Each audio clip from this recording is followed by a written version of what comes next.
The Brandenburg Gate in Berlin, Germany.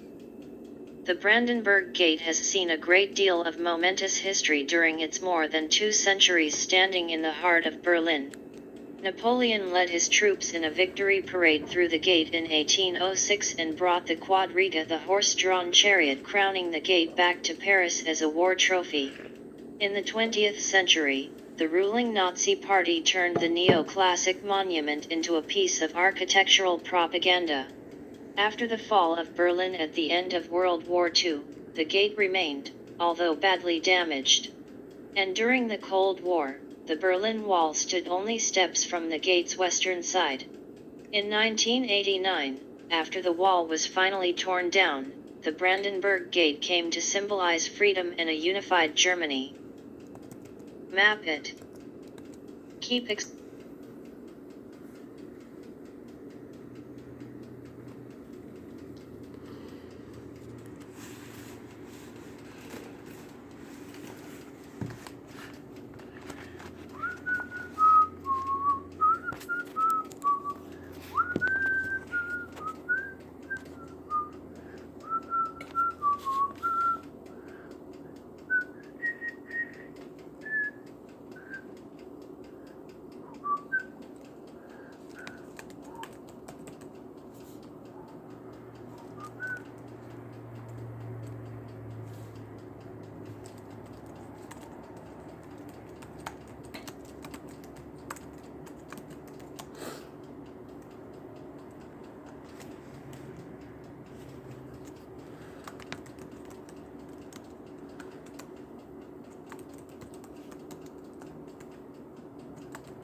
Believe it or not, right now, I'm listening to my email.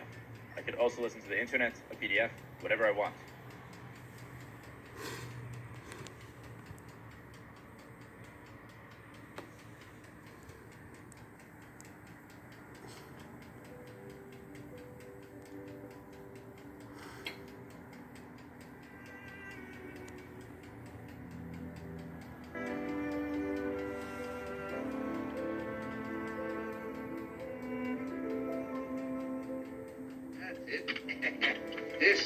This is the same genuine, magic, authentic crystal used by the priests of Isis and Osiris in the days of the pharaohs of Egypt, in which Cleopatra first saw the approach of Julius Caesar and Mark Antony and so on and so on.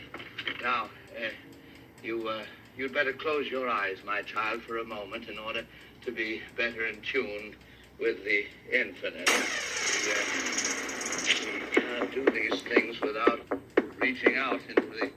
For a moment. You better close your eyes, my child, for a moment in order to be better in tune with the infinite. For a moment. You better close your eyes, my child, for a moment in order to be better in tune with the infinite. Close your eyes in order to be better in tune with the infinite. Close your eyes in order to be better in tune with the infinite. Close your eyes. This is it. Specific foresights delivered to Marty in the form of this magic manuscript enable him to open a stargate through the fabric of space-time, which arouses our suspicions as to the nature of its acquisition. It becomes strange when we realize he obtains it in front of this, the Eye of Horus, often intimately associated with mankind's ascension process or mankind's connection to otherworldly high intelligences. Thus it becomes suspicious when it takes such a profound interest in essential events preceding Marty's transdimensional adventure. We might even infer that the Eye of Horus was responsible for giving Marty the key to opening his time travel stargate. The ascension process, as well as the Eye of Horus, is often intimately associated with the pineal gland, almost exclusively associated both etymologically and optically with the pine cone. Marty McFly graciously interacts with the pine cone, or the word pine, by sitting on top of it, just before receiving his stargating scripture.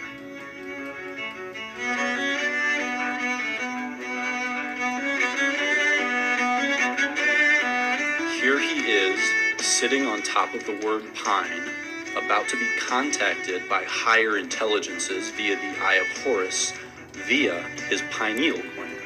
The pineal gland is also called the third eye, which is very convenient because directly in front of him are the words the, third, and then a picture of an eye, or the third eye, which appropriately foreshadows his polymorphous pilgrimage and strengthens the sync association of interdimensional travel as a third eye involving process of spiritual ascension.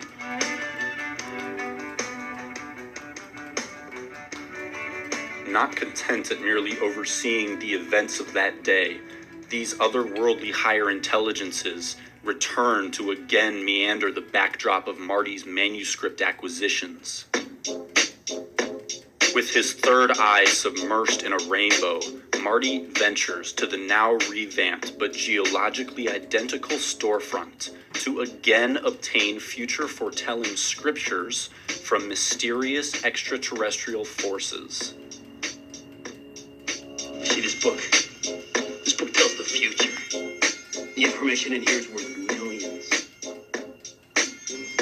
Gray's Sports Almanac. Gray's Sports Almanac. Gray's. The Greys have also been intimately associated with the Eye of Horus, two symbolic equivalents to higher consciousness or higher intelligence that Marty happens to interact with. Take special note and consideration of how the word Greys is surrounded by stars, further eliciting the celestial nature of its associated entities, the Greys.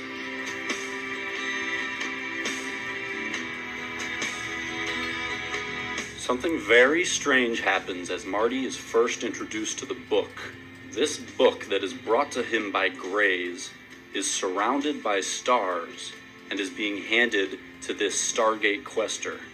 At the very moment that it first touches his fingertips, it becomes completely surrounded by images that document humanity's most profound initiation into interstellar travel or cosmic endeavors, Apollo's missions to the moon, as if to foreshadow Marty's own personal journey into the non-local extraterrestrial realms of existence. The operative alien representative word, Greys, in fact makes direct contact with the most iconic of the Apollo photos just at the moment Marty is receiving the book for the first time.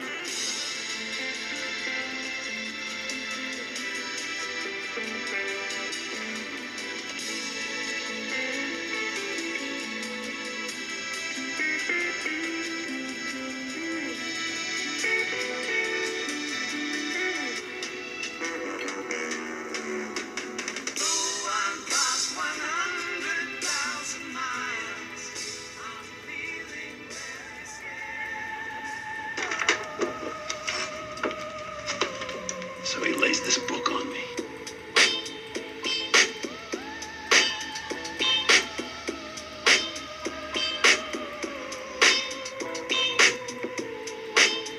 What is it, Paul? Looks like an airplane. Well, wait. That ain't no airplane. Look.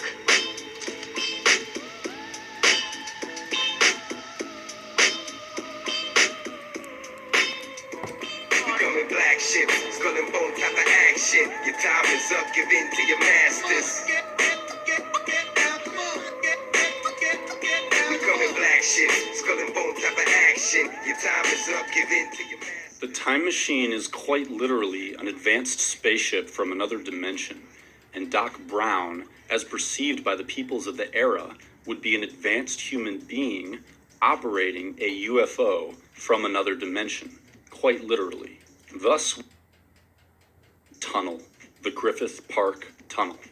In Lloyd R. Christbearer Part 1, we introduce the theme of the tunnel as being a metaphorical representation for experiencing the world with limited perception, reaching the end as being representative of significant quantum leaps of understanding. We noted Christopher Lloyd is consistently positioned at the tunnel's exit to be dramatically discovered by distressed protagonistic tunnel goers, validating his candidacy to represent the light, or the truth that is carried by higher consciousness or higher intelligences. Let's not forget previous sync associations of Holy Man Christ-bearer Lloyd to substratospheric messianic force Jesus Christ and God of all gods, Mount Olympus's Zeus, which fits ever so nicely as Marty travels in fear down the tunnel of limited perception to be saved by the light, the Christ, Zeus, interdimensional higher intelligence, UFO operating Christopher Lloyd.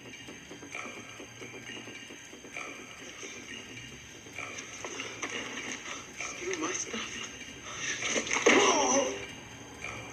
Keep in mind that Marty's whole purpose for being in the tunnel in the first place is to reclaim the Greys alien manuscript from Biff. He has lost his connection to the alien high intelligences, and once he firmly reestablishes his connection with the Greys by reclaiming the manuscript, a UFO appears at the end of the tunnel and abducts him, ever so appropriately reinforcing the sync link between interdimensional pineal gland-induced travel and contact with higher consciousness representing extraterrestrials.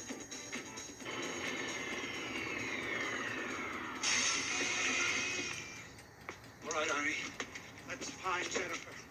I don't believe it. I live in Hilldale. This is great. Way to go. Marty, stay here. Change clothes. If I need you, I'll holler. Oh, come on, Doc. I want to check on my We ass. can't risk you running into your older self. Come on, Arnie.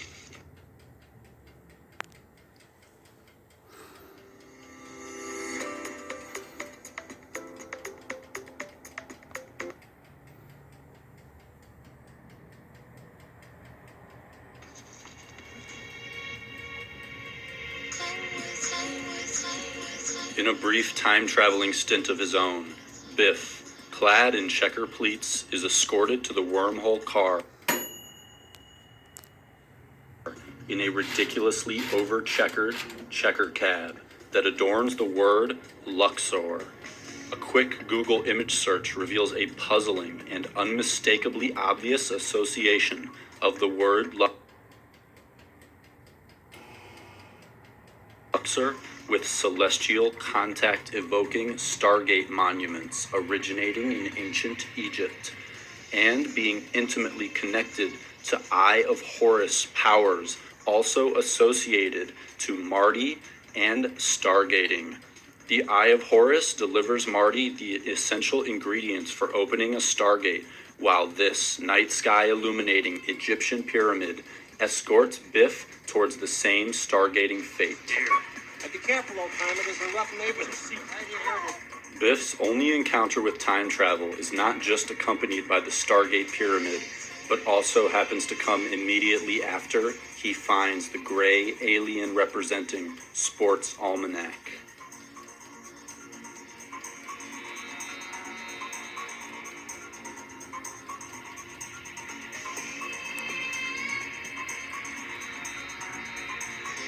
We can observe the intuitive connection between traversing tunnels, entering wormholes, walking into the light, and alien abduction, all interchangeable representative elements of the non-local journey of spirit, and all experienced by Marty, culminating at a particular tunnel of great interest.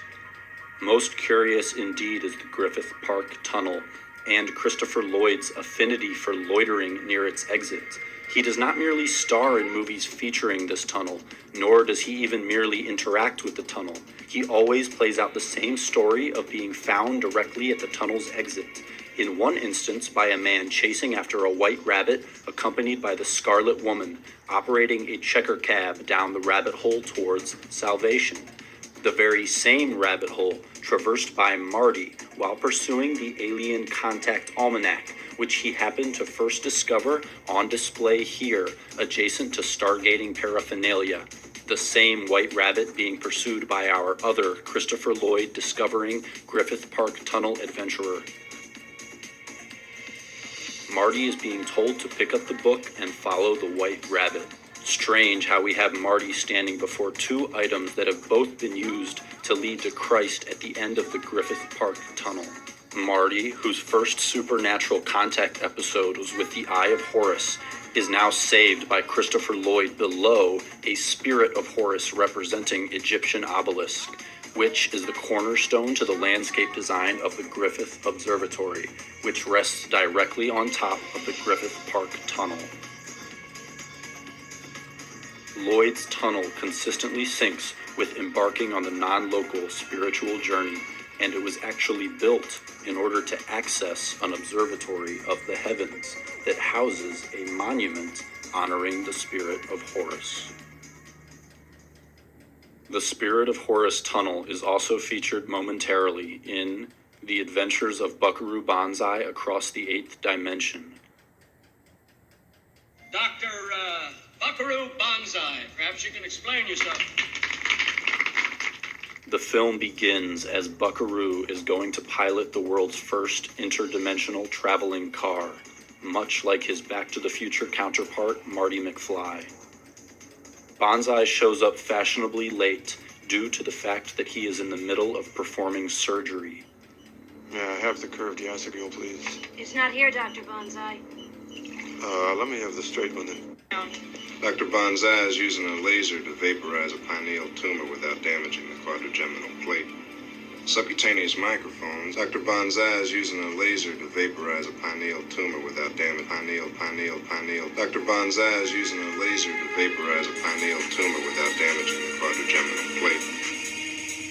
Of all of the surgeries that he could, brain surgery on the pineal gland, another strange parallel to Marty McFly.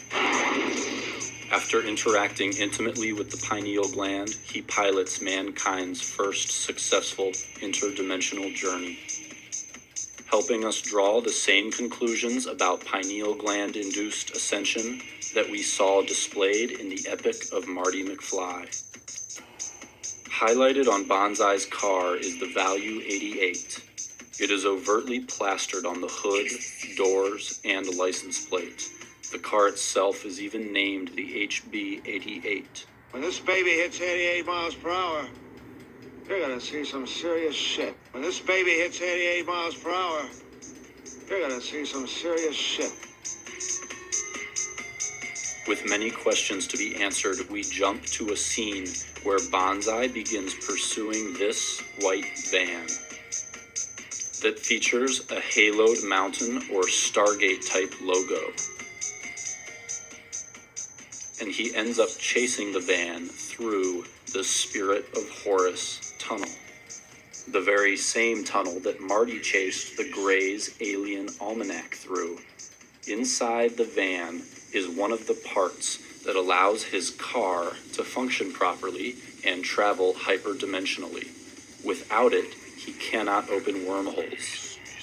So, you see that we have two men traveling through the Spirit of Horus tunnel, both striving to reconnect with higher intelligences or with their ability to contact higher intelligences.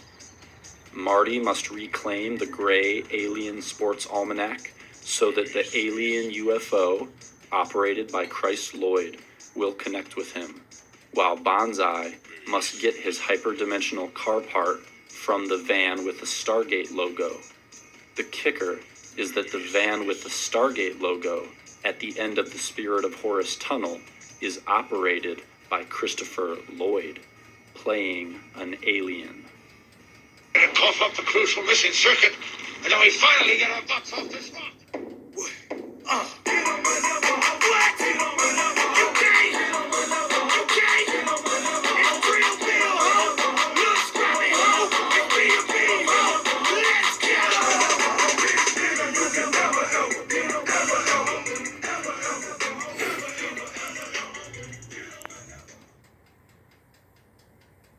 Why? What's the significance? I don't know!